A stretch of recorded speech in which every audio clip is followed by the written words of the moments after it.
Այս ամբողջ ակցիան վերաբերում է վարորդական իրավունքի վերաբերյալ, որը կասեցվել է, որ ուղարկել են այդ ակցիան ենք անում, որ մեր վարորդական իրավունքները վերականգնեն։ Քանի որ հնարավորություն ունենք, մենք բոլորս բարես մարդիկ կան, որ քննություն տան։ Նախորդ անգամ եւս վարորդական իրավունքների համար դիմողներ կային, բայց այսօր կարծես ավելի շատ են։ Այսօր ավելի ակտիվ են, այո։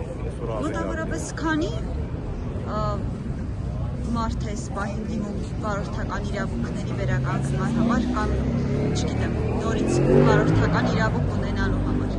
Չհասկացա խանգարում։ Այս պահին քանի մարդ է դիմել վարորդական իրավունքի վերականգնման։ Այս պահի դեպությամբ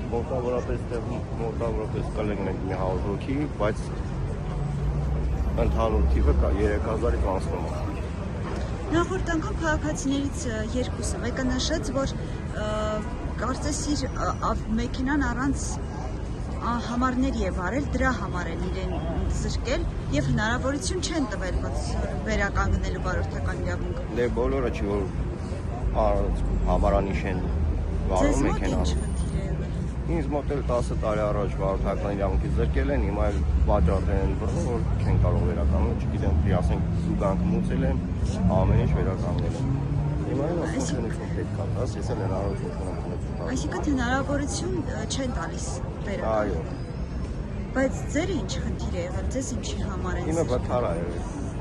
Վթար։ Վթար ուսումնասիրություն։ 10 տարի անցել է, 2 տարով զրկել են, 2 տարին անցել է, զուգանքը մուծել են, ու չեն կարող վերականգնել։